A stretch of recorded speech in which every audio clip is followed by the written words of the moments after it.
కథాస్రవంతి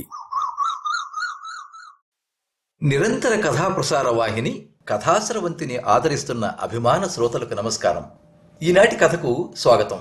మీరు వినబోయే కథ జాతీయాలు, నానుడులు, సామెతల కథల పరంపరలో భాగంగా మక్కికి మక్కి. రచన డాక్టర్ ఎం హరికిషన్. వినిపిస్తున్నది పప్పు భోగారావు. డాక్టర్ ఎం హరికిషన్ తెలుగు బాల సాహిత్యంలో ఒక నూతన ఒరవడికి కృషి చేస్తున్న రచయిత. పిల్లలు మాట్లాడుకునే భాషలో అత్యంత సరళంగా పిల్లలు తమంతట తామే చదువుకునేలా కథలు రాయడంలో సిద్ధహస్తులు. కర్నూలు జిల్లాలో అంతరించిపోతున్న జానపద బాల సాహిత్యాన్ని వెలికితీస్తూ టింగురు బిళ్ళ, కిర్రుకిర్రు లొడ్డప్ప, ఒకటి తిందునా రెండు తిందునా, నక్కబావ పిల్లిబావ, నల్లకుక్క, నలుగురు మూర్ఖులు, కోటకొండ మొనగాడు ఇలా అనేక పుస్తకాలు వెలువరించారు. అప్పుడప్పుడే అక్షరాలు దిద్దుతూ చదవడం నేర్చుకుంటున్న చిన్నారుల కోసం ఏమైనా చేయాలనే తపనతో ఒత్తులు లేని గేయాలు, బొమ్మలతో సామెతలు, పిల్లల గేయాలు, సంయుక్త అక్షరాలు లేని కథలు సృష్టించారు. హరికిషన్ 1972 సంవత్సరం మే 19వ తేదీన కర్నూలు జిల్లా పాణ్యంలో హుసేనయ్య కృష్ణవేణమ్మ దంపతులకు జన్మించారు.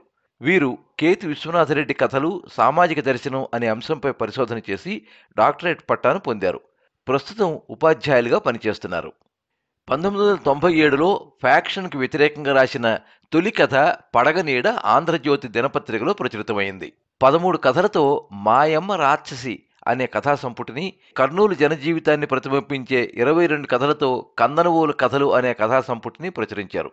రాయలసీమ ప్రేమ కథలు, రాయలసీమ కరువు కథలు, రాయలసీమ రచయిత్రుల కథల సంకలనాలకి సంపాదకత్వం వహించారు. డాక్టర్ హరికిషన్ బాల సాహిత్య రంగానికి చేస్తున్న సేవలను, వివిధ ప్రయోగాలను గమనించిన బాల సాహిత్య పరిషత్ వీరి మెరుపుల వాన పుస్తకాన్ని ఆవిష్కరించి బాల సాహితీ రత్న బిరుదుతో హైదరాబాద్ త్యాగరాయ గాన సభలో సత్కరించింది.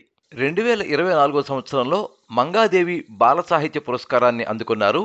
2025 సంవత్సరంలో ప్రతిష్టాత్మక ఆంధ్రప్రదేశ్ ప్రభుత్వ ఉగాది పురస్కారం అందుకున్నారు.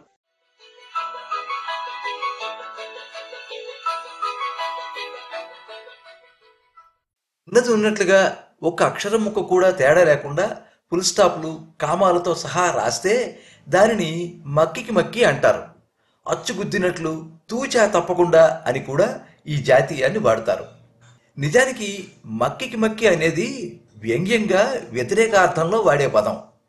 కొందరు ఎదుటివారు రాసింది రాసినట్టు అచ్చు దింపేటప్పుడు వాళ్ళు చేసిన తప్పులు, పొరపాట్లు కూడా అలాగే రాసేస్తూ ఉంటారు. కొంచెం కూడా స్వంత తెలివితేటలు ఉపయోగించరు. ఏమాత్రం తెలివితేటలు ఉపయోగించకుండా ఉన్నది ఉన్నట్లు రాస్తే దానిని మక్కికి మక్కి అనవచ్చు. ఉదాహరణకి పరీక్షల్లో కొందరు కాపీలు కొడుతూ ఉంటారు. కాపీలో జవాబు సగం ముందు, సగం వెనక పేజీలో ఉన్నప్పుడు మొదటి పేజీ చివర త్రిప్పి చూడుడు, లేదా మిగతా జవాబు వెనుక పేజీలో ఉంటుంది అని రాస్తారు.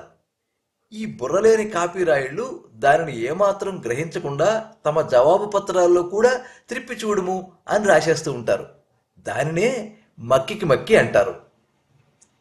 మక్కి అంటే ఈగ, మక్కికి మక్కి అంటే ఈగకు ఈగ అని అర్థం. ఒక విద్యార్థి రాత్రి సైన్స్ నోట్స్ రాస్తూ ఉన్నాడు. అక్కడ కొన్ని ఈగలు తిరుగుతున్నాయి. ఆ పిల్లవాడు నోట్స్ పూర్తి చేసి పుస్తకం మూసేటప్పుడు అనుకోకుండా ఒక ఈగ పుస్తకం మధ్యలోకి పోయింది. అంతే, పాపం అది అక్కడికక్కడే చచ్చిపోయి కాగితానికి అంటుకుపోయింది. తర్వాత రోజు ఆ పుస్తకాన్ని వాడి స్నేహితుడు తీసుకుని పోయాడు. వానికి కొంచెం కూడా బుర్ర లేదు. నోట్సు ఎత్తి రాస్తున్నాడు. అట్లా రాస్తా ఉన్నప్పుడు ఒక పేజీలో చచ్చిన ఈగ పేజీ మధ్యలో అంటుకుని కనపడింది. వెంటనే వాడు కూడా కష్టపడి ఒక ఈగను పట్టుకుని చంపి దానికి గమ్ము వేసి పేజీ మధ్యలో అంటించేయడట. సార్ పుస్తకాలు చూస్తున్నప్పుడు మధ్యలో ఈగ కనపడితే, ఎరా ఇక్కడ ఈగ పడితే చూసుకోలేదా అన్నాడు. దానికి వాడు గర్వంగా, సార్ మన రాము నోట్స్లో ఈగ ఉంటే నేను కూడా కష్టపడి ఈగను చంపి అతికించా సార్ అన్నాడట. విషయం తెలిసి తరగతి గదిలో ఉపాధ్యాయుడు, పిల్లలు పడి పడి నవ్వుతూ, అయితే మక్కికి మక్కి దించేసావన్నమాట అన్నారు. అలా ఈ జాతీయం ఉద్భవించింది.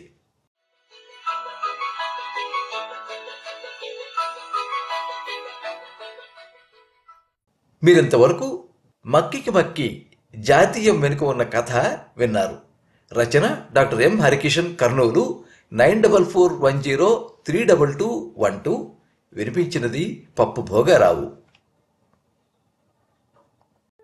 ఈ కథ మీద మీ అమూల్యమైన అభిప్రాయాన్ని కింద కామెంట్ బాక్స్లో రాయండి.